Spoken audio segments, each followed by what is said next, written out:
Welcome back to Pop Culture Roll Call, the show where our hosts are watching The Magicians by only viewing the scenes that their character is present for. This is Season 3, Episode 2, Heroes and Morons. Welcome back to an episode of Pop Culture Roll Call. I'm your host, Mike. We watch everything from the point of view of Penny. Left me as always. It's Tasha, and I watch everything from the point of view of Margot. In front of me as always. It's Colin. I watch everything from the point of view of High King Elliot, as always. Right here, right now. Hey, it's Brian. I watch as Quentin. And creeping in the background often. Producer James. I almost said we'll see you next time. My brain We're already almost over it. went completely to the end. Are you on vacation? Is it just because you don't got any time? I have time. Oh, You almost said I have a scene, didn't you? No, I have time. You have some time? I have notes. I feel like this is just me He technically fucking has around more this entire... than credits and credits. Yeah, fair enough. Yeah. I feel like it's going to be me doing a lot of talking this week. yeah. Yeah. Not in my normal seat, not with my normal mic, and I got to do the biggest talking. I'm pretty sure that Brian had a pretty long I had a episode. solid 20. Yo, is it just us? Are we the only two characters anymore? I feel like these two jabronis ain't done shit in season 2. Did you have anything? I was in scenes with Colin. He Yeah. should know. Did you have anything? In my 20 minutes, you were in 4 of them. And that's how long my episode was. Yeah, sounds about right. All right, well, let's get Brian to take a deep breath. You ready to carry this thing on our backs? Yep. Like always. Summarize.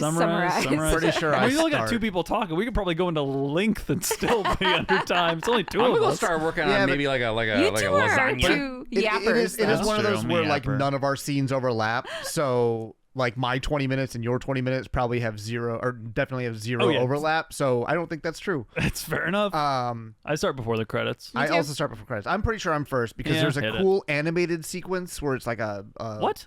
like a Quentin's doing a voiceover of like a storybook. So he's reading this book. Oh, like the opening to Shrek.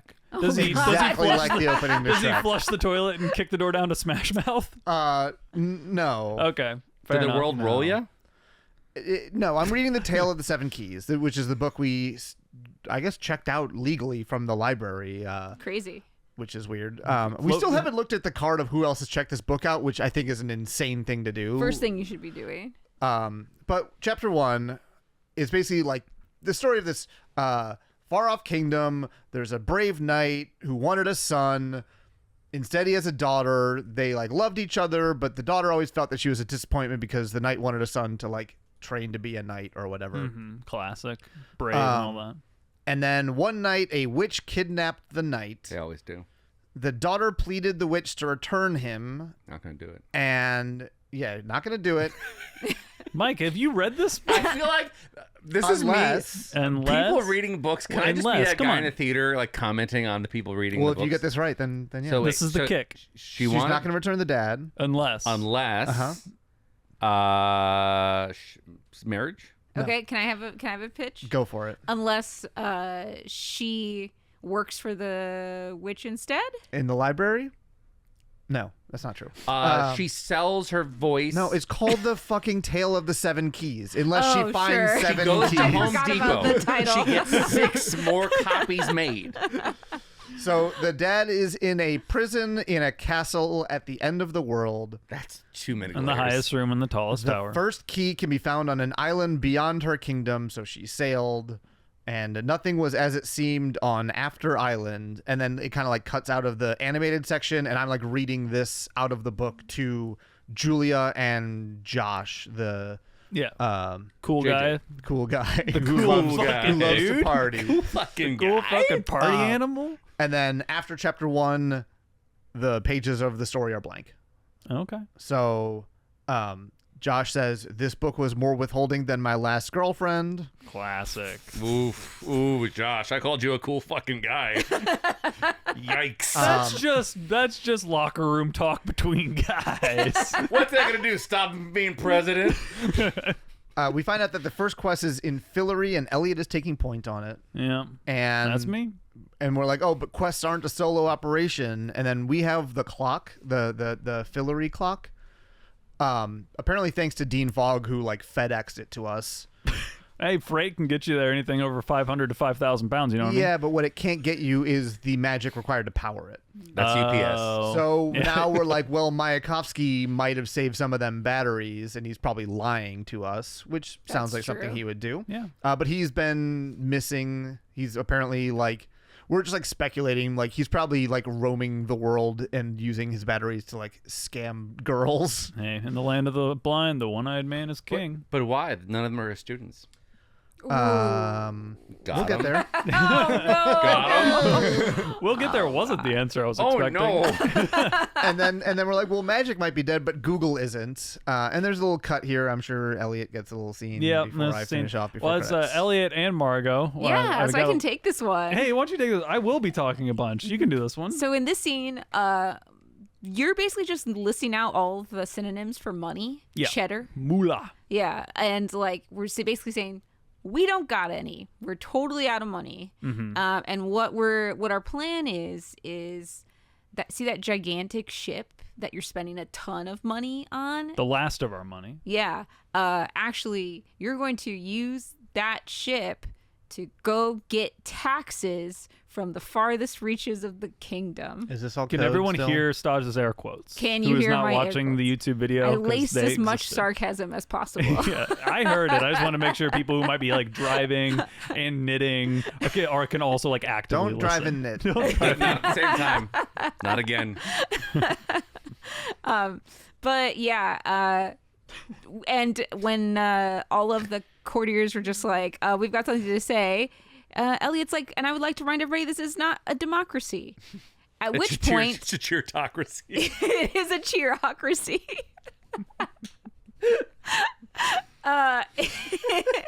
Derailed this, Mike. It's a You cheer, can't set he's me a up like that. cheer-tater. Yeah. We should watch Bring It On. Oh my God. Anyway. Next month's rewatch, bring it on. Please. But anyway, they where was I? I got totally sidetracked. democracy. Not a It's democracy. not a democracy. Yep. Then of course the evil fairy Fairy Queen. Yeah. pops in and just does her like dramatic truer words have never been spoken as she like lounges back in her chair. She might as well have. Yeah, Evil right. laughed. She was really hamming it up. She's chewing the scenery pretty hard. Which, I mean, more power to her. She's given off very much like, I need to see more, and I know we're not going to get it because the way we do our podcast. I need to see more of what the Fairy Queen's like vibe is, because she is very much the like, I got it all baddie, right? In like every single scene, and I want a little bit more than that, but that is, I think we just interact with her when she's like flexing, basically. Yeah. I want to see if that's the only thing that she's up to. I'm not really convinced they show that much. Maybe not. Like, I feel like it's probably a better idea to be vague about Faye, because that's like part of the whole thing is the mystique. So I almost wonder if they really do have that much dedicated to her, because it feels like it feels like it could deconstruct that character, unless they're actually playing with that. But like Yeah. I said, it Just doesn't feel really seem like that. No, from the but it just, scenes. I guess it depends on if these are actually going to be the full season villains or if these are just going to be the first like 6 episode villains. That's actually totally because like fair. if they're going to be the full season villains and this is how we're going to wrap it all up, they probably develop them a little bit. They typically give a decent amount of time to their antagonists in the show, but we might just solve this problem and then have another one later. They might just be the kind of like introductory bad. Yeah, So who knows? maybe. Credits. Credits. I get What? another scene. Alright, Cuts thanks. back into Josh smoking a bong and watching fake Back YouTube. to being a cool guy. That's all it took, baby. and he's watching a YouTube video with 3.5 million views published by Urban Freak Fest of a magic bear attack. And it's basically a bear in like a kind of dive bar just wrecking shit. And he Only kind of calls us over. 3.5 million? I think it's a new upload. Okay, I was gonna say a it's got magic nothing bear on wrecking Gangnam- shit in the bars. It's got nothing on Gangnam Style. Also, he calls this YouTube, and it looks nothing like YouTube Yeah. or whatever. And so basically, he thinks it's a hedge witch bar and he like points to 3 pixels on the screen, and we're like, oh, okay. And I think he's pointing at like a tattoo of one of the bar Sure, patrons or right. something. They do notoriously have similar tattoos. And so he says he has 4 points. Number 1, about Mayakovsky, Misha is his first name. don't know why Misha that's Mayakovsky. I don't know why that's a point that this bear is Mayakovsky, but Is whatever. Misha like Russian for bear? Maybe. Point 2 is the brown bear is the symbol of Russia. Point 3 is recognize that, and he points at another blurry pixel on the screen. There's like a white dot on the bear. I have no idea what that's supposed to be, but apparently that's a point in Josh's favor. of his Mayakovsky theory. is white, right? So maybe that's it. It's literally like, it looks like, I don't know. I thought it was the button at first, but the dragon has the button, so I don't know Is what there this a only slightly younger bear there that seems to be reading a book that this bear is hitting on? No. And then Q like looks at the pixel on the screen. He's like, "Oh, that does kind of look." And then Josh is like, "Point 4, the bear's a dick." And I'm like, "Well, you got me there." Okay. So we think this bear is Mayakovsky because the bear is a dick. I think it's absolutely hilarious that like by whatever rule of magic this is, that you transform into your like country's like National animal. Yeah. So like Just be happy Americans that turn we're- into eagles. I Just guess. be happy that Ben Franklin didn't get his way and we're not turkeys. Yeah, that's for real. Gobble gobble. But wait, who has the coolest? It doesn't matter. Anyway, move on. Who does have the coolest? Who is the coolest national animal? mascot? Yeah.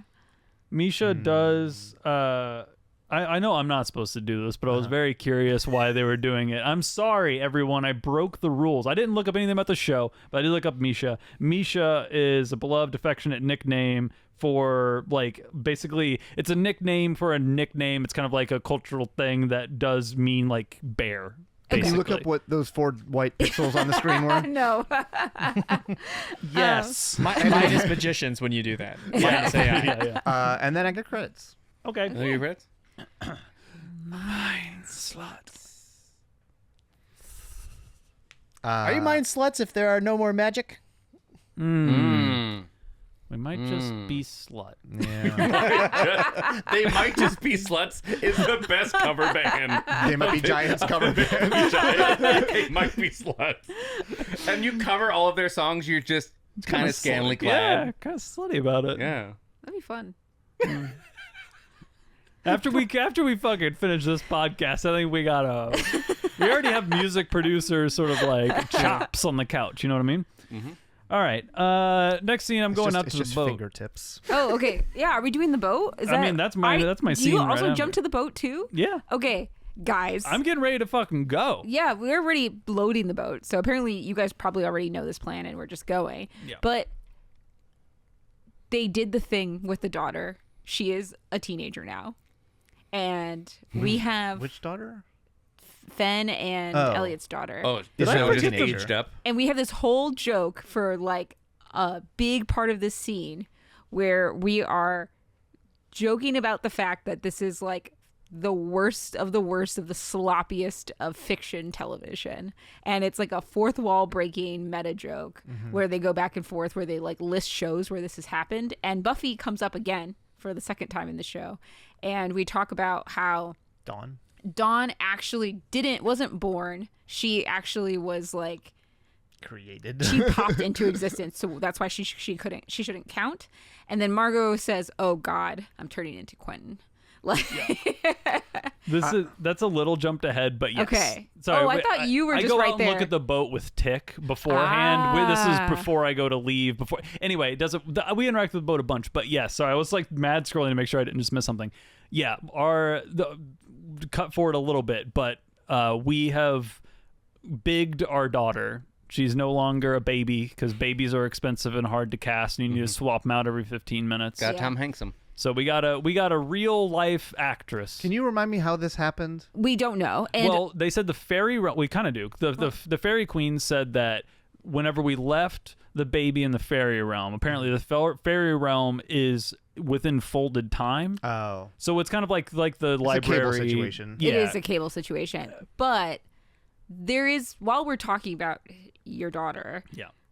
you also have doubts that this is actually your kid. Like, we don't trust this fairy queen lady at all. Do a DNA And test. it, like, literally we're talking about like, oh, she kind of looks like you, and no, she doesn't, and like blah blah blah, and like, and Elliot is very antagonistic because he like doesn't necessarily believe this is his daughter, whereas Margot is a little bit more of like, well, I think you should probably act like she is, right? Yeah. Which I understand Elliot's point, and I kind of make it a little bit later, but we'll get into it a little bit now since we're talking about it, which is like, I don't understand why. I understand why Fen immediately jumps to wanting this to be her daughter, because you're a mother who's lost your child, and like I can put myself in the headspace of grasping at anything and willing to just like accept it as fact if it means you get your child back. I get that. That makes perfect sense to me. Margot's a little bit more strange because like we know that the fairy queen loves to fuck with people's heads. And she's just like, hey, here's your daughter, and she's older, and she says that I'm her queen, and she doesn't want to listen to you all. And everyone's like, well, that's the daughter. And I think, and Elliot's like, what is the chances this isn't a trick? Like, all they've done is fuck with us since we've introduced. So, like, why should I just immediately take this at face value and try to, like, get emotionally invested in something that is, to my mind, more likely a trick than not? Mm-hmm. Which, you know, the show's making it more of a question. I, Colin, as the watcher, understood Fen's. I thought Margot buying in, I didn't quite understand why Margot wanted the buy-in right away. So, I weirdly, like, my impression is kind of that, and maybe this is wrong, but I was thinking that Margot was trying to push Elliot onto the right path here. I think that she thinks that it actually is your daughter. Like, there's a reference that she feels like she kind of looks like you, and right. like she's talking about her traits, like personality wise. Right. But I also think that Elliot has not been a good dad, like, or husband in general, and I kind of weirdly felt like Margot's place in the story was kind of like we know that like Elliot's gonna come off pretty badly in this scene, and the only person that he can like be that barbed about something that I feel like is kind of important or heartfelt, like about like your relationship, is Margot, who's like not going to judge him for that. And so I think that's like why they're bouncing off of each other back and forth, and Margot is kind of like softening the edges of that conversation of like taking things more as a joke, even though he clearly means them in this scene. So I don't know if that's like an intentional choice with the character or if it was the most convenient way to do this as a show writer.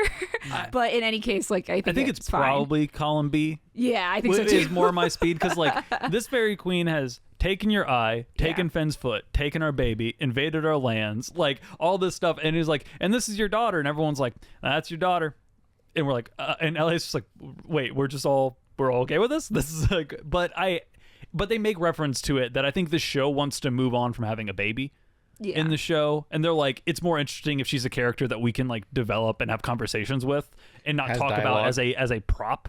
And they make it an in media res bit. Yeah. And so I think that makes sense. Which I know is Brian's least favorite thing. If you have been on the record on this podcast saying if you're doing the thing you're making fun of for being bad, it's still bad. Yeah, I agree. So I feel like And your favorite show's Community, which is crazy because that's the entire thing of that show. That's the only thing that show really does. I think he's glitching.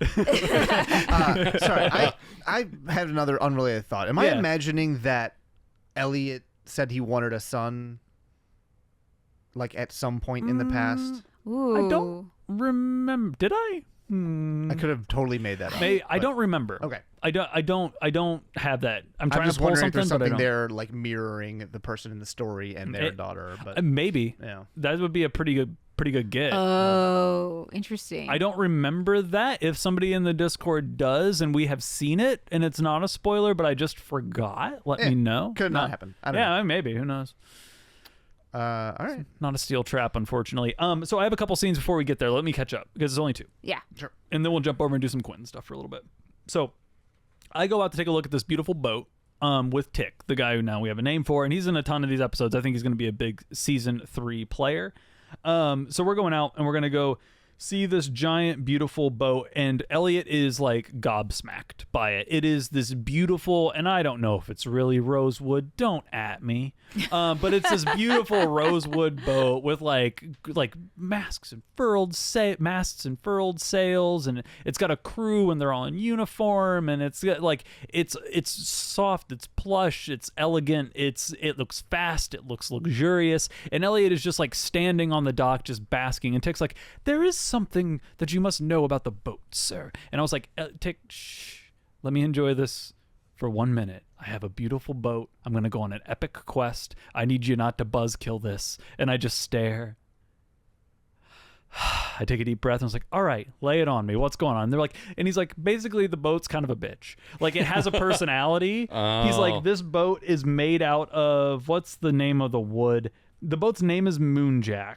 And it is made out of a type of wood that I can't really remember.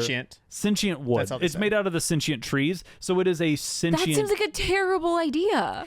I would agree. It seems like the boat, I can't tell, we don't have a conversation with the boat, but it doesn't feel like the boat is like a chained beast.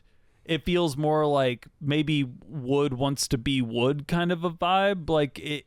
Huh. It wants shape. I don't know. It doesn't. We don't get into it. See, like if I was a sentient tree and then my entire species got like ganked by one of this loser's girlfriends. Right. Like, and this was, I mean, Quentin. Like I would, and then they made me into a boat and wanted to ride around. This is an ancient. I would go out into the ocean and sink them immediately. May I offer a counterpoint? Sure. What if it's a sentient tree that longs for adventure, but he's rooted to the ground? So this is the only way you can see the world. Could be. Well, let's find out if that's what it is. So we'll find out maybe next episode. What we do find out is that so I go on to the Moonjack and there's a guy there. His name's Admiral Lackard, which I only bring up just in case he becomes important later, but I don't know. He doesn't really come up more in this episode, but who knows? He kind of had some like more character energy vibes to him. But he leads me around and we kind of do the whole like this is a TARDIS. He leads me down into the main sort of like seating area, and it's larger on the inside. And it's again, plush, ornate, beautiful, like dimly lit, classy, and I'm having a great time. But in the middle of this big open room is also a case, and in the case is a literal giant beating heart, like the size of like a whale's heart, and that is the heart of the sentient ship. So not only is it sentient, it has like a core life force to it. You don't see like lungs and veins and all the like other, human body parts, but there does seem to be a heart, again, kind of TARDIS-y. You have the like central chamber that has the sort of like life essence of the spirit that is the TARDIS. So I think they're just doing a reference to that.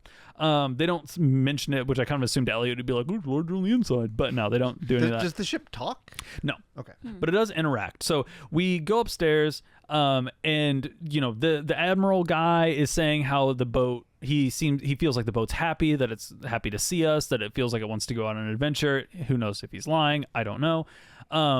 But we go upstairs and Tick still seems really like nervous about being on the boat. He doesn't seem to like the boat. He has a history with the boat that I don't know. And he's like, this boat has a tendency to be a bit of and I'm like, spit it out, Tick. I think it all seems great. Like, this seems like a great boat. And he's like, she can be a bit of I say she. I guess might be important because of the story. Most boats are she's, right? Maybe. I just didn't know if it had anything to do with the fairy tale. Like maybe this boat was the soul of the first girl who went out to get the key. But anyway, it doesn't matter. But he's like, this boat could be a bit of an ass trench. I was like, what? He's like, an ass cavern. I was like, what? He's like, asshole. And then the boat like knocks him off the side with a mast. It like swings around and like knocks Tick into the water. So that's kind of the introduction to the moon. So we're giving this boat a little bit of like a personality, little like magic friend. Saucy boat. Little magic friend thing. And then does that mean that we're going to be on this boat a lot? Maybe me. Okay. I'm not sure about everybody else. And then I have a half scene here that sort of leads into the fairy queen introducing my daughter and Margot coming in. So we're walking down the hallway back inside after we've been introduced to Moonjack. And as we're kind of walking and talking, I'm saying that on this trip, High King's going out, I need protection. So we hired a sword master. And his name is Bengal, I think is how you pronounce his name, and he should be quite adequate. And I was like, that's the dude that never talks. And he's like, and Tick's like, yes, well, part of it is he says that talking distracts him from his preparation for combat. And he has a record of 72-0-0, so no draws, no losses, and 72 fatalities. He is the best swordsman in the kingdom. And I was like, well, that does, give me a little bit more oomph behind it. So we kind of like keep walking and see Fenn's there. and she has the log sort of swaddled, and this is when everyone kind of comes in, and the fairy queen comes in and introduces Frey, which I'm not sure if we said my daughter's name, but her name is Frey, and it stands for frail human. So Finn is the wife and Frey is the daughter. So that's when we get this whole introductory scene. But Gotcha. what is Quentin Coldwater up to, or does Penny want to do a big scene? How you doing over there, boss? Boss man, you been kind of chewing on your nails, hanging out, chilling, Just vibing. just vibing? All right. I mean, you tell me when you want me to go. I don't know. That's not how this let's podcast keep works. him on the bench for a bit. Yeah, that's fair enough. We're watching a little bit more of the bear video and showing it to Penny's ex, Kate? Katie? What was Katie. it? Yeah, Katie. Katie. Put some respect on that name. I think you also forgot her name for quite a while. Wow. And Wow. Katie's basically Baby asking, cakes. like, how do we know this isn't just a bear? Like, why would he use, like, the last magic in the world for a bar trick, whatever? But Katie recognizes the bar, and she's like, well, like, basically, she needs a little proof that, like, she should help us at all. Right. Her and Julia seem like they're on bad terms right now, by the way. I'll get to that a little bit more in just a second. But Julia does the little sparkles in front of her to be like, hey, there's some hope here, whatever. But the bar's in New York City. And we're basically like, hey, can you get us into this Hedge Witch bar? And she says, mostly to Julia, that recent history doesn't do much for your credibility when it comes to me, you, and a plan. So Julia must have done the thing that she did to us, in where she has a plan and then changes the plan for her own. For her own gain Desires, or whatever. whatever. Yeah. Yeah. She has a history. Don't know exactly what that was, but you know, there's some beef there. And Quentin's like, how sick is Penny? And Katie says, fuck you. And then we're basically like, hey, if Penny doesn't need any magic, then, you know, you don't have to help us. You can just leave. So it cuts to us in the bar. Yeah. Katie like hugs the bartender, and the bartender seems like a little in like decent spirits, mostly because like the bear showing up gave him hope in a weird way. Oh, I thought it was great for business. No, it's Like- probably horrible for business. It was destroying tables and stuff like that. Oh. But it's the weirdest thing the bartender has seen in a while, which to him in a Hedge Witch bar is like, maybe there is a little magic left in the world. And so we're asking like what happened right before the bear attack. And he's like, yeah, everybody in the bar could like first kind of smell the magic and then feel it. And everybody zeroed in on the drunk Russian guy and the girl he came in with. Okay. And we show him a picture on our phone, and he's like, yeah, that guy's a prick. So it's Mayakovsky. Yeah. And we're like, did he turn himself into a bear? And the bartender doesn't really answer if he turned himself into a bear or summoned it or what. But he was basically saying like, yeah, you know, the Russian guy was so drunk he didn't even know what he was doing. The girl wasn't sober herself. And the girl was way too young for him. And so we show him another photo, and it is Emily, the girl that I had that fling with, Oh, where we're like doing no. the face changey. That wanted you to weird- turn into Yeah. Mayakovsky for her. Okay. Well, Yeah. They found each other. So then we're outside the bar, and Quinn's like, I should see her alone. Emily is like, when she's at her best, which she probably isn't right now, is a bit. And then Julia's like crazy. I'm like, vulnerable. Man. So I'll just run through this next one real quick. But we're at Emily's, and she is taking pills and washing it down with a beer. I should make it clear, this is like clearly morning. Okay. Oh. Like takes the pills, drinks the beer, and is like, wow, that didn't help at all. And Quinn's like, maybe give it a sec. That's smart, because that was going to be my comment of pills don't work immediately. So I'm glad the show is also And then she's acknowledged. like, I've given it a day. So apparently yeah. she's just been doing She's this. been rocking Apparently it. she's been drunk for a week straight. Yeah, it's going to stop working as well. You got to give your body a break. And she's like, do you want a beer? And I'm like, And she's like, oh, you do. And grabs a beer out of the fridge. She's saying that how Misha came a week ago and he was free of the bond and he always loved her and always would. Don't know what that means. Free of the bond? That kept him in the, like, yeah, it's kept magic. him Magical in the bond. He pole. can leave Antarctica. That's Yeah. why he's not there anymore, because he doesn't have to be. He made didn't a bunch choose of- to be there. He made a bunch of magic batteries. His bonds broke. He took his batteries, He had fucked an off, ankle was on a monitor, bender. but then electricity stopped working. yeah, and he was out Well, of there. Yeah, the battery stopped working, yeah. So then after a couple hours in bed, they went out to celebrate. They went to 5 or 6 bars, and she's like, so it was a hotel, I think. There was some room. Maybe it was an Uber. Oh no! So- to be the driver. Yeah, and then she's like, oh, and then we got married. Oh. Man. He said that he wanted to prove his love and, quote, make it permanent. Me watching this, I'm like, is he doing some sort of spell that requires marriage bond something? Oh my god, he I don't know. sucks. So maybe he's the villain. Maybe. Yeah. Legitimately, maybe. Though if they're doing a Snape-ish thing here with this character, maybe he's the true hero. Maybe they're doing a reflection on that, and they're like, He's no, an he actually asshole. just sucks. Maybe that'd be great. But knowing how the show likes to like flirt with their pop cultural norms Yeah. from Yes. the predecessors. But also, you could be an asshole and not be the main villain. That's true. True. Yeah, but if you're an asshole and the most powerful magician in the world, That feels like they're setting you up to be the villain. yeah, Mm. and the Anyway, only one who has has access to magic. Yeah. Yeah. Anyways, at the bar where everything went down, he met someone that he owed something to. She doesn't know what he owed or who it was. But then Emily went to like the bathroom and came back, and then Mayakovsky transformed and was tearing the place apart.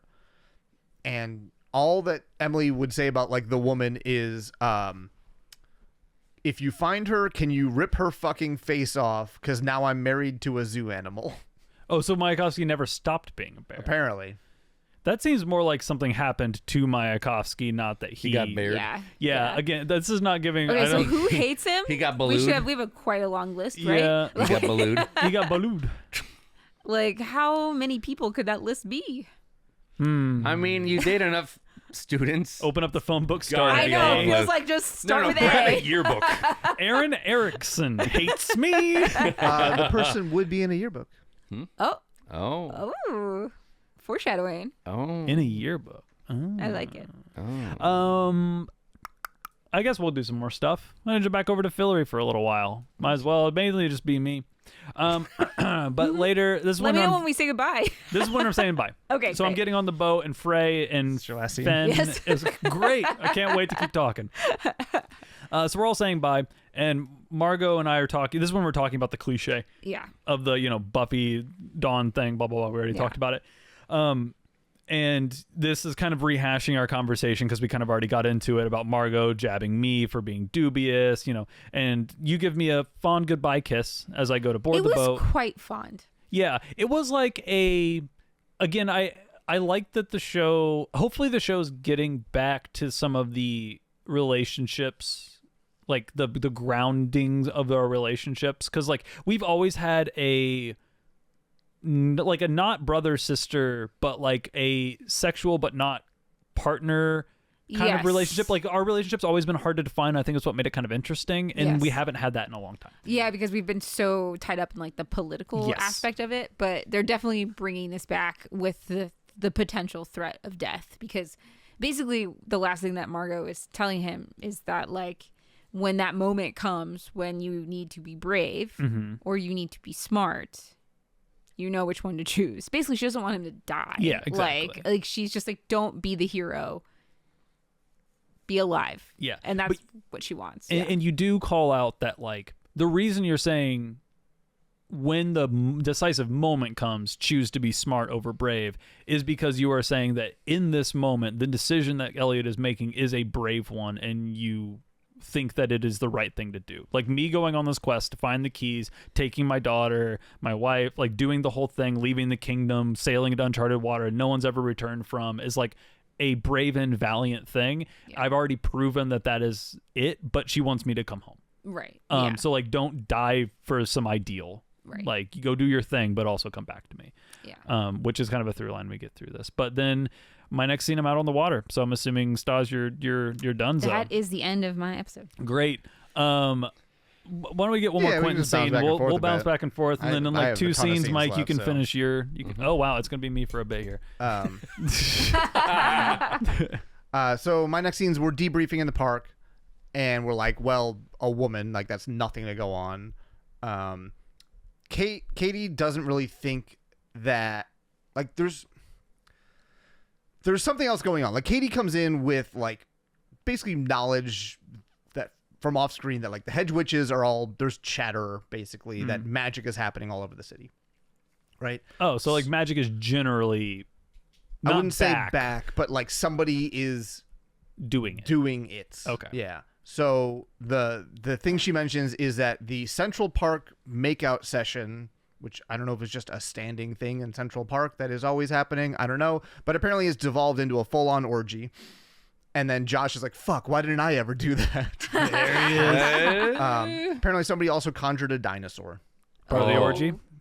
Not For the unrelated. orgy. Unrelated. Best dinosaur for an orgy, go. There's not a good one. Dilophosaurus. Because it's a nasty little fucking It's a spitz. nasty little freak. Barney. Barney? Yeah. Barney? Oh, You know he's a cuddler. Barney's in prison. What? You can't get Barney in an orgy. He's going straight to jail. Is Barney canonically a child? No. No. No, but he's like Big just Bird and he's like too the much of a Muppets are, yeah. but- If he, I guess maybe not in prison, but he's definitely canceled. If Yeah. Barney gets caught in an orgy, Oh, it's game over. Oh, for game sure. over. His But career like, is he's never got two recovered. backup It's like- friends who could take over the show. Sorry, I'm It's not like Pee trying Wee to- Herman-esque, right? Where Yeah. like you can't be a children's actor and do anything untoward. And do anything horny. Heaven forbid we talk about sex in this country with our children. Heaven forbid. Anyway, now we know that it's a white woman in her 30s who is That a makes little it off easy, her then. rocker. That makes it There's so easy. few of them. Not many in New York City, I don't think. But we're going to split up and cover both. And then Josh is like, you're taking the sex magic, aren't you? And Julie and I are like, bye. What? The what?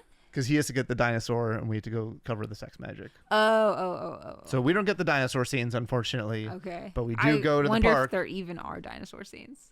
I don't know. I hope that there's just some funny scene of a Dilophosaurus just fucking and sucking. I don't think that was related. That cannot be the title of this episode. No, We can't cannot. make it fucking. I can No. say it with No. my mouth. I'm not proud of myself. See, now I can say it with my mouth. That's a title. Yeah, see? Then they'll get it when they get here. Chomping All right, and popping. tell me about the orgy that you guys are buzz killing. Yeah, it's kind of what you'd expect. It's just, I don't know, 30 people in the park, mostly paired off Okay. and Lame mostly orgy. like underwear, Yeah. making out. Because this did air on television. Yeah, exactly. Imagine to go into an orgy and everyone's just in their underwear kissing. How fucking disappointed. You finally check out the nerve, take your fucking like your mask out of the closet, Yep. take your pants off, walk in the front gosh, door. Seize the opportunity. Bunch of people with whitey tighties And, kissing, and just like slight pecking. saying "I love you" softly. So You complete me. You can. Should we get brunch? I won't get brunch. I mean, they don't want to have conversations. Like, we're get trying to fries ask with- about this woman. And so, like, Quentin goes up to a couple and he's like, "Excuse me," and they like kind of like grab my hand and start pulling me, and I'm like, "No, thank you." Yeah. And then like go up to two other women, and like, "Have you seen like this other woman?" They like also trying to pull me in. Julia gets distracted by two hot guys making out with each other, and I'm like, "Julia," she's like, I don't know what happened. Sorry." And we're like, "Okay, let's do a lap." So we're kind of like trying to figure out what's going on here, trying to talk to anybody who will listen, which is basically nobody. And Quentin's like, just kind of cuts to the camera and he's like, "No means no," and like slaps somebody's hand. And he turns and he sees Alice. He's like, "Alice." Alice is walking up, clothes. She's just arriving. And Alice is She's taking off down to her underwear, like, she's just like, "Shit." I haven't started smooching people. putting on chapstick. But she's doing the same thing as us. So she knows that the batteries are out there potentially, and has basically found the same trail that we're on. And we're like, "You did this by yourself? Like, it took 4 of us to get here." And Quentin's like, "Well, you are Alice Quinn." And she's like, "Yeah, whoever that is now." So she's still having identity And issues. she prompted that she's here looking for the batteries. You ought to be like, "Alice, are you here looking for the batteries too?" And she's like in the middle of undoing her blouse, like, Yeah, totally the Totally. batteries. Let's talk about those for a second. Which ones are you after? A little bunny, am I right? What? And, What? And so I'm like, "I want to ask something." And she's like, "No." I'm like, "Can I get one question?" She's like, "What?" I ask about the cat. She has a little pet carrier with a cat in it. Okay. And then she's like, I needed a pet. Is that so weird? Basically just deflecting. There's clearly more going on with this cat. It's not an emotional support animal. It's in a carrier. And this is when 2 cops walk up with like a megaphone. Undoing their blouses. I honestly would not have been surprised because there's clearly magic happening right. here. But Oh, they're like battery, yelling over huh? the megaphone, like, stop or you're going to be arrested. That's so threatening. But Julia has like somehow gotten out of somebody that it was cast by a woman who was talking about the loss of magic and a need for wonder. And then after she did this, she asked where the nearest building was to jump off of. Oh, shit. And Quentin immediately is like, the old post office on 58th, let's go. Oof. And Julia's like, how do you know that? And Quentin says, it's abandoned, it's got easy roof access, and it's got great views of Midtown. He's like, it was the #1 spot in this neighborhood when I was looking for that sort of thing. Oh. But- Yeah, so it seems to reminder be- of how he started this first Yeah. season. Yeah. 100%. But And you also, I guess you'd gone up there to look at the views, but then not actually do. But like, it seems to be you liked that it had nice views. Maybe that's the place you Yeah. went to go be quiet, but then there was that thing in the back of your mind. Yeah. Yeah. Okay. We'll get back to that in a second. Hey, Mike, what are you up to? Quick question: does Do anyone you have literally nothing? I have something. Okay. Does someone see Katie in the rest of this episode, or No. is Katie done? I see her in this episode, yes. Does she have anything with her, or does she get anything? Does she have I'm trying to figure out anything where with my her scene is. Or get anything. Are you talking about a little orb? Yeah. I don't know if I ever see her with an orb. That's a wild pull. Do you mean an orb? Yes. I don't think I ever see her Yeah. with an orb. I see orbs. I don't know what I the see orb you orbs. speak of is. I see Mike, orbs, you can hold off. but Okay, I I'm gonna hold don't off. see Katie with orbs. After chatting with Council, I'm gonna hold off. Fucking icy orbs is the wildest shit to say out loud. I see orbs. You see orbs? I see Orbs. Orb. Orbs. So I'm out on the water on my cool boat and doing the sailing around Sassy thing, boat. and I'm puking my brains out. Which Elliot, the actor, love you, man. Here for you. I'm representing you on this podcast. You don't act like somebody who's been seasick. As somebody who gets seasick, he's like, I just got done puking my guts out. Now I'm standing upright and talking perfectly fine. I don't seem sick at all. Whatever. I get Would- one of those wristbands. maybe he just like squeezes his vessels a little bit. But Finn is watching Frey sleep in the hold. It's in a little bedroom thing. It's kind of dark. I couldn't really see. I was also watching it next to a bright window, so it doesn't matter. But Frey's asleep, and Finn is just fawning over her. Again, mother got her daughter back. She is just beaming, like glowing, just ear to ear smiles. And Elliot is trying to do the thing of like, hey, let's not get too excited until we know what the fairy queen is up to. And Finn is not taking, like, she's not having that conversation. She is not willing to entertain the idea that this is not her daughter. And Elliot, to his credit, does not over push it. I think he feels like he needs to say it to see if there's like a conversation to be had here, because he's still worried about it, wants to talk to his wife. Yeah. But she is not having it. She has waited she has wanted this for her entire life.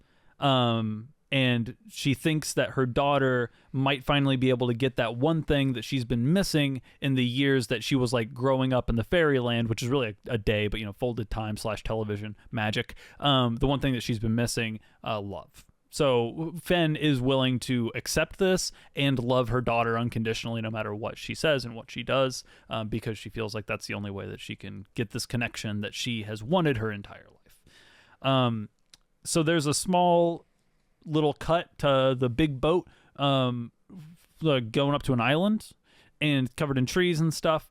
And we just kind of all go ashore. And there's some like little mumbling about people being like, oh, you shouldn't come with us, blah, blah, blah. It doesn't really matter. We all get on the shore.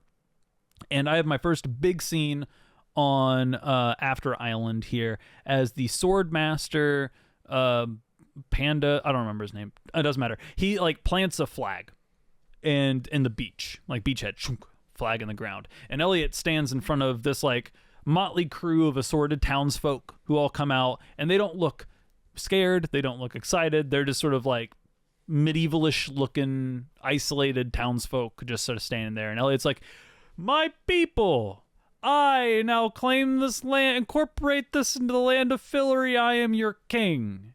And he's like, crickets. And he's like, hold your applause or your jeers.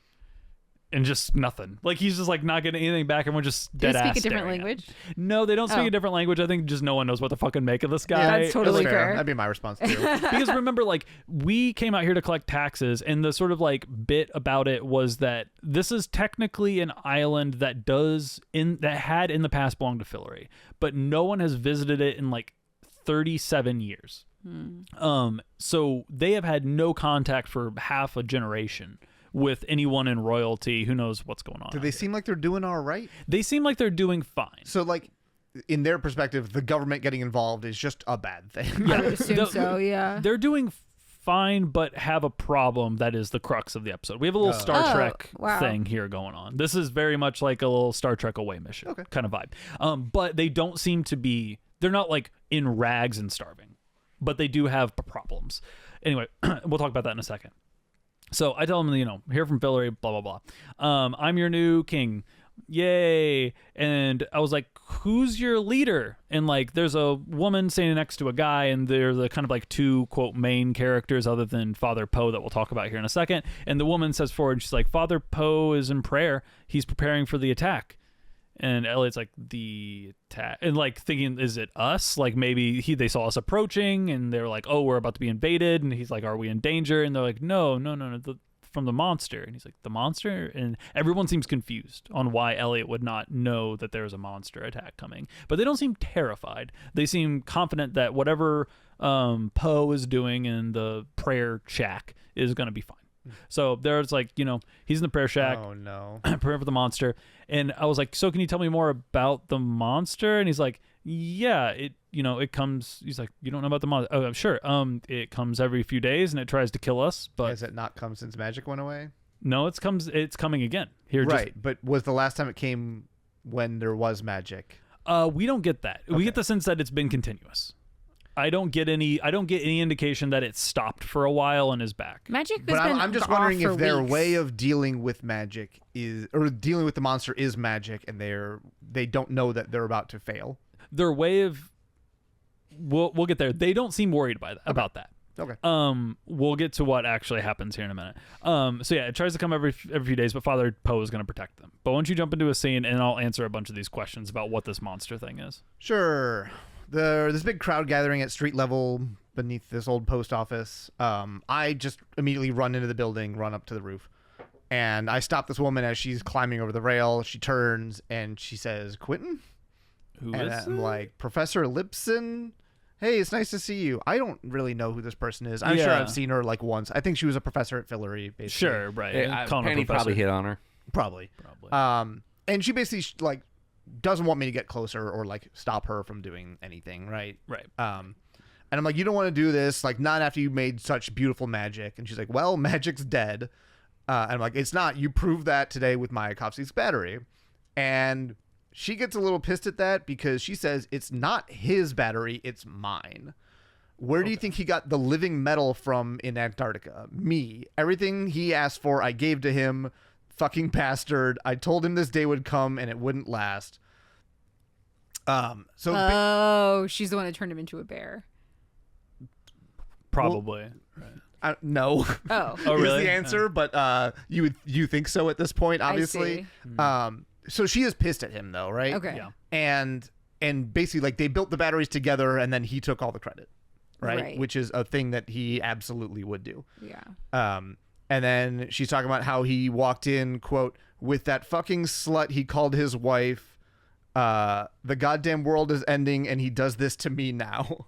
Oh, So- Or maybe they had a jealous. relationshipy kind of thing. Oh, yeah, he's Probably. like a- This is- Almost definitely. Yeah. proficient cheater. Yes. Yeah. And Quentin's basically like, look, he does suck. I'm not going to deny that. But he got what he deserved. And I get what you did. You were like raging against the dying of the light. We didn't know how good we had it. Basically talking about like how without magic, the world is like dark. And you did a great thing to like kind of brighten that up. Because a world without magic is like dark and mean and pointless. And she nods and she's like, exactly. And then like goes to jump, basically. Right. I'm like, it was me, like it was my fault that magic's gone and I'm gonna fix it. And she holds up the little orb. Sorry, I do remember how Katie gets the orb, so I'll point that out later. But But she holds up the orb and says, "This is all that's left, and I use it to give joy to sick kids, bring love to strangers who were dead inside." And she wants Mayakovsky to know that she used all of the magic from the batteries for basically something that he would never use it for, right? He would use it for like power and control and whatever. And she was using it to like bring joy to those who needed it in like a dark time like this. Sure, she Robin Hooded it. And then I referenced the bear, and she has no idea what I'm talking about. Oh. She never met him in the bar. She definitely didn't turn him into a bear. And then she jumps. Oh, and Jesus. Quentin grabs her arm. Okay. And she drops the orb. There might have been still little juice left in it, but it falls to the street. Alice and Julia are down there, cannot grab the orb before it shatters on the ground. God. And that's the end of that scene. Okie dokie. Unless this is Mike's time to jump in, I'm going to jump back It's and not. do a little bit. Okay. So Father Poe is emerging from his prayer tent, and everyone gives him the welcome that Elliot was kind of hoping for. They, on their knees, laying prostrate. Like, Father Poe's a big fucking deal. There seems to maybe be like 25 to 35 people in this village, and Father Poe just like walks out with a swagger, right? Like, he doesn't seem ostentatious. He seems like a man of prayer, but he's very clearly, head above shoulders, chin high, like he's the leader of this group. It's a whole new Knives Out movie about this. It might make a good one. We'll talk about it. Everyone bows. And so he comes out. It's a big elaborate scarf, like very much like a religiosity kind of vibe to him. And I tell him, I'm like, hey, I'm your king. I'm from Fillory. My name's Elliot, blah, blah, blah. And I was like, hey, so I heard that you have a problem with a monster. And he's like, yeah, and it attacks all the time, and we'll take care of it. And I was like, well, if you wanted to get rid of it for good, I could do my kingly duty as your new lord to send the Royal Navy. Maybe we take care of the monster. But we could talk about that, but before we talk about that, there is one thing. The reason I'm here is I'm looking for a piece of treasure. It's just like a key. It's like a golden key. It's kind of magic. And he's like, oh, this? And he pulls a chain from around his neck, and he has a golden key. And Elliot's like, it can't be this easy, right? He's whispering. He's like, right, this isn't happening. And Father Poe kind of sees me questioning here and smiling at the key, and I'm kind of reaching for it, and he's like, I can't give you this. And I was like, shit, I knew it. I knew this wasn't going to be that easy. Gotta do a quest. Yep. And I was like, well, as your new monarch, I must insist. And he's like, cool, but this is the only thing keeping all of these people alive. So if you take this, you're literally dooming this entire village to death. And Elliot's like, well, fuck, can't do that. Their new lord and liege, I do want this real bad, but we got to find another option here. And all of a sudden, there is monster, big flying, beating wings. We don't see the monster yet. I do get a shot later. I was lamenting that in my notes that they weren't going to show it, and I was really mad, but they do later. But we don't get it right now. We just get POV of the monster, and you kind of get flying monster. You get the swooping POV camera, townspeople scattering, crashing houses, breaking branches of trees kind of vibe. We all run. And Poe is still outside. Everyone runs indoors, and Elliot kind of looks through a slit, and he is doing a spell. It kind of sounds like so magic-y stuff, and holding the key to the sky. Mm-hmm. And then there's a big flash of light, and Elliot closes the little slit that he's looking out of, and we kind of get a little bit of a cut to black. And then we're going outside and sort of assessing the damage post-monster attack. It's been rebuffed by Poe. And so we go outside, and Poe is in the middle of the the square or whatever, and he's coughing, and I ask if the monster is dead. And Frey seems to know, my daughter seems to know what this is. She's like, oh, no, it's not dead. And I was like, what? How do you know? She's like, oh, it's a shadow bat. We have those in the Elflands. I've seen these before. They're not alive, so you can't kill them. you can like rebuff them, but that's not really what's going on here. Like this if it's a shadow bat and that's what it is, then that's all it's going to be. And so I mentioned the woman and the husband that were kind of the two mains outside of Poe. The woman was inside the house, and then you see her run over and scream, and her husband is on the ground, gutted and dead. And so she's obviously torn up, and Poe is like, I tried to get him inside, but the monster got here too fast. I wasn't able to save him and rebuff the monster. I had to make a choice. I'm sorry. And, you know, she's obviously completely beat up about it. And my next scene is when we're attending his funeral. But why don't you all jump in and do some stuff? Okay. We are at a police station after the suicide attempt. We're kind of like second floor of this police station, cops walking around. We're kind of just in the middle of the hallway.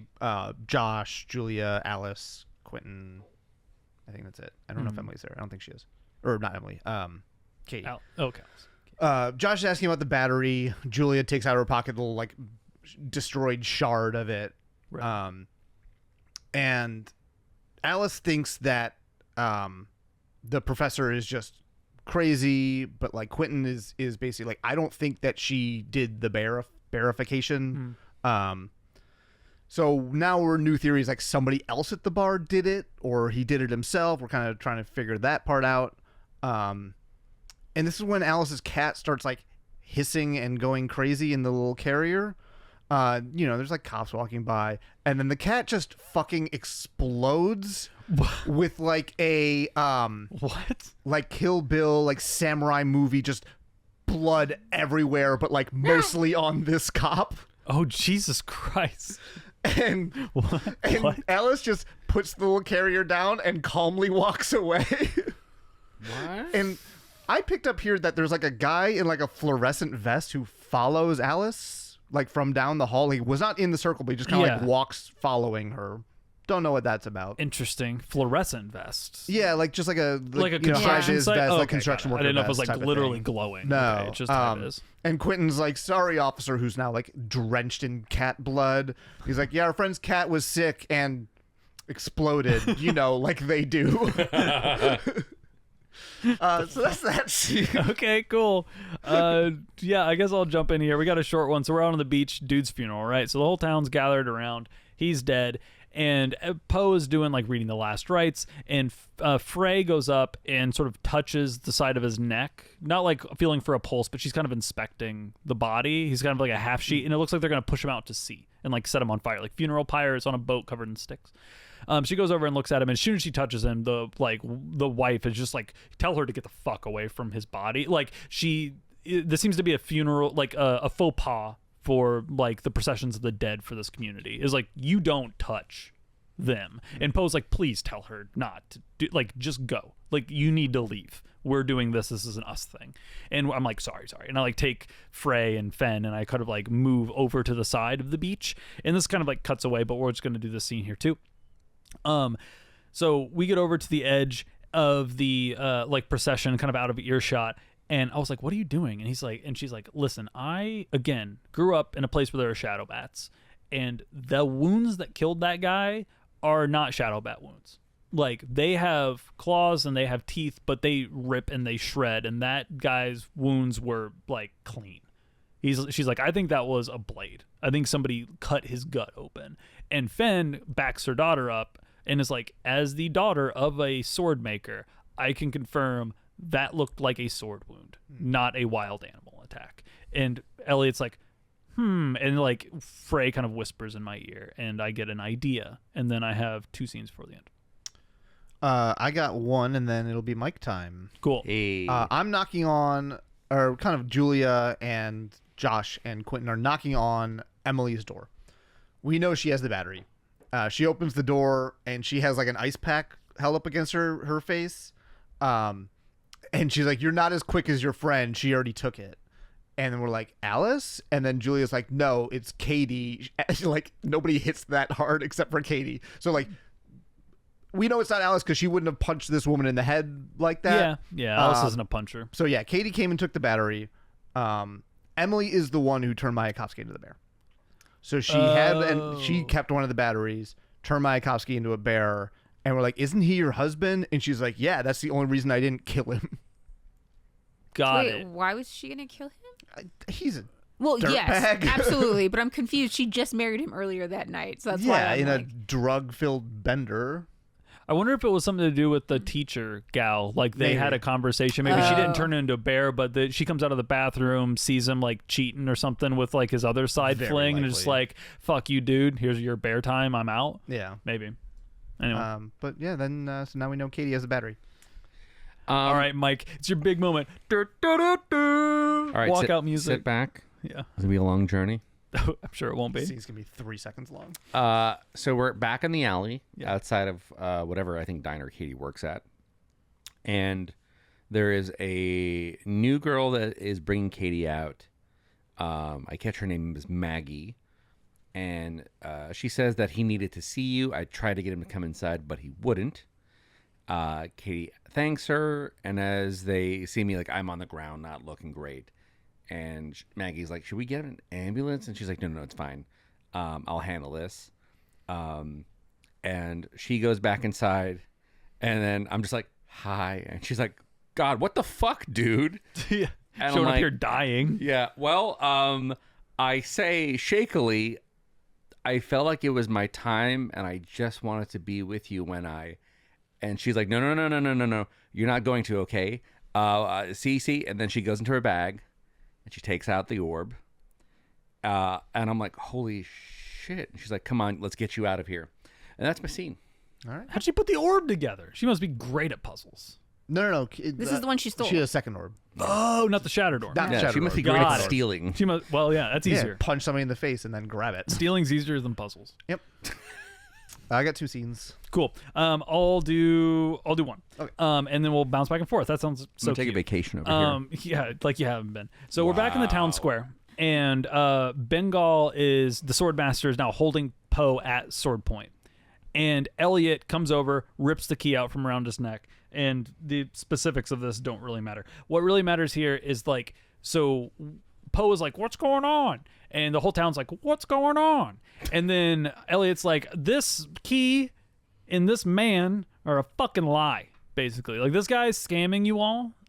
You put him in charge. How many people die by the hands of the monster? And everyone's like, well, lots of people die at the hands of the monster. And he's like, this guy has this magical key. The monster comes out. He's the only one who can get rid of it. You all bend a knee to this dude. But what do you actually know?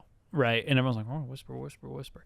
And all of a sudden, monster attack. I'm not sure if there's a way for me to like summon it or if it's like just that time or whatever. But Elliot kind of like grabs the key, holds it to the sky, starts doing the magic spell. And you get a sense like there's a flash on Elliot's face where he's worried this isn't going to work. Mm-hmm. Like he's not 100% sure, but he like has a feeling. And the monster dips all around and because it dived towards Elliot with his mouth agape, and this is when we get to see it. It's pretty rad, actually.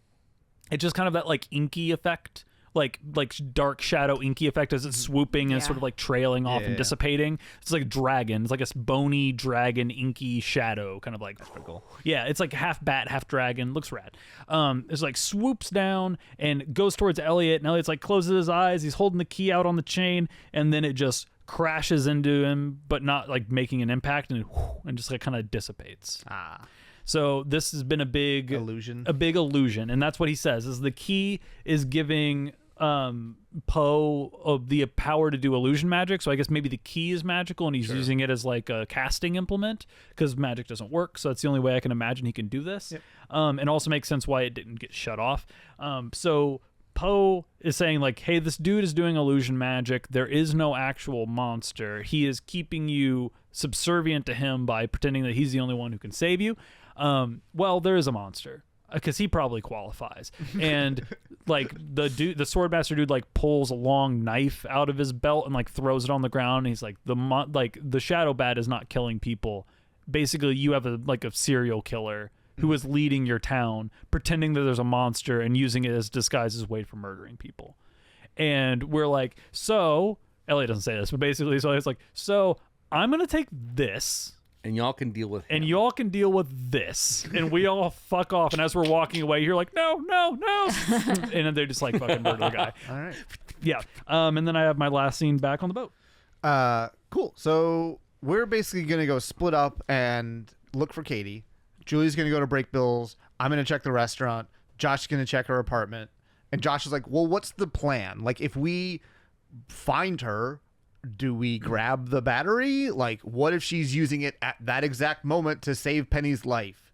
And Julia's like, well, the battery might have enough to, like, save his life and also, like, restart the clock, the grandfather clock that we're trying to, power up. But, Katie definitely doesn't want Julia to have it, which Julia's like, which I totally understand from her perspective, but I'm from my perspective, so fuck that. So Quentin's like, well, let's just find her, and then we'll figure out all the moral Jenga later. So we all split up to go our separate ways. Go do the moral Jenga. All right, last scene, we're back on the boat. We've accomplished our quest. Elliot has the cool key, and I'm just, like, looking at it. And Frey comes in, and I thank her for helping us. I was like, hey, I wouldn't have figured that out without your expertise. Like, it was good to have you here. Thank you. And Frey's, like, kind of sits down next to me, and Fenn's sort of there, too. She kind of comes up and sees that we're all talking, and Frey's like, you didn't do what you told the queen, like, my queen that you would do, meaning the queen of the fairies. She's like, you didn't collect any taxes from them. You just came for the key, didn't you? Like, they didn't know. So this seemed to be a plot that did kind of get over one on the elf queen, or the fairy queen, because Frey didn't know, or there's some other more subterfuge there. It doesn't matter. And Elliot looks kind of at a loss. Like, I don't know if I should confide completely in this girl that I don't trust completely. Yeah. And Fenn kind of comes to my aid and is like, hey, like, we didn't collect taxes, but we did get a gold key that is magical in a world where magic doesn't function anymore. So there's really nothing more valuable than, like, this sole magical item in Fillory. And Frey's like, I mean, I guess. I don't believe you. And Fenn's like, oh my God, I can't believe I get to do this. She's like, I can't believe I did this. I've wanted to do this for so long. Okay. And, like, takes a breath and goes like, don't talk back to your father and me. And she's like, oh, good. She's like laughing. She's like, I liked that. And Elliot's like, oh, it's my turn. Go to your room. And Frey's like, what the fuck? And she, like, storms off, and we're just both, like, smiling at each other and be like, we got to be parents. Like, we got to do that. And Fenn kind of says that. She's like, we're finally, I feel like we're a family. It's like, yeah, we're certainly fucked up enough to be one. And then we just kind of smile at each other and have a nice little moment. And that's the end of my episode. Nice. My last scene is I'm kind of walking down basically a little alleyway at night. And there's, like, a little noise, like a soft noise or something coming from my bag. So I take out the book. Yeah. And this probably coincides with you getting the key, actually. Probably. So I start turning the pages, and I get to the end of chapter 1 where it starts being blank, and chapter 2 starts filling in. So once we have key 1, now the book reveals the story around the second key. But I don't have time to read it because fluorescent vest guy from earlier is here. And you clocked that guy. Yeah. I was surprised that I did, actually. But he immediately just comes up, throws me against the wall, and punches me in the face. It's definitely not Alice. And there's, like, kind of a little bit of scuffling happening here. And then this guy, there's, like, a bit of, like, a squelching noise of some kind, but I don't see anything. This guy just falls over seemingly dead. Huh. I have no idea how or why. And does Quentin seem like Quentin knows why? Like, maybe. So Quentin kind of, like, stretches his neck out, and you kind of see, like, maybe, like, a weird visual effect on his skin, like his skin's kind of crawling, or there's something going on with it. And Quentin just kind of calmly, like, grabs the book, grabs his bag, and has, like, almost like a half of a shrug as he just walks away, leaving this guy in the alley. I don't trust it. I have no fucking idea. I wonder if by interacting with, like, the magical battery, you had just enough juice to just, like, fuck the dude up. No. It didn't seem like Quentin would seem like he was just, like, covering himself for, like, fear of his life, and then the guy died. The neck cracking thing is such a, like, weird well, I was thing. trying to think back. That is a weird thing. I was just thinking back to, like, how Elliot found out he was magical, where he just basically, like, wished someone to death. Sure. Like thought them to death. Where, like, if Quentin thought that magic didn't work and he was, like, thinking violence towards him, but he had just enough like magical residue, and the dude died. Maybe that's the only I don't thing think Quentin would be that cool about it. Maybe not. That's what it feels. Yeah, really Quentin weird. would probably start crying. Right, that's what I was thinking. Yeah, so fair it's enough. weird that he doesn't. Yeah, that's he actually like more walks away suspicious. kind of cool about it. Yeah, that's Yeah. what I'm worried A about. cool Quentin? No That's way. unlikely. That's how you know something's wrong. Yeah. This is your parents' season 3. Yeah. Okay. Man, that was a long episode. That was a long. Lot Yeah, of- did you lot to feel like you did a lot of discuss. work? Listen, there's only so many words in the English language to describe a scene. Well, how about ending it? Wow. I'm your host, Mike, signing off. Left me as always. It's Tasha. In front of me as always. It's Colin. Right here, right now. It's Brian. Creeping in the background often. Producer James. We'll see you next time. Bry forever. For more information, go to popculturerollcall.com. Follow us on Facebook and Twitter. Please subscribe, rate, and review. Our new theme provided by Stephen Rossblock. Find him at stephenrossblock.com for more of his work. Join us next week for another episode of Pop Culture Roll Call.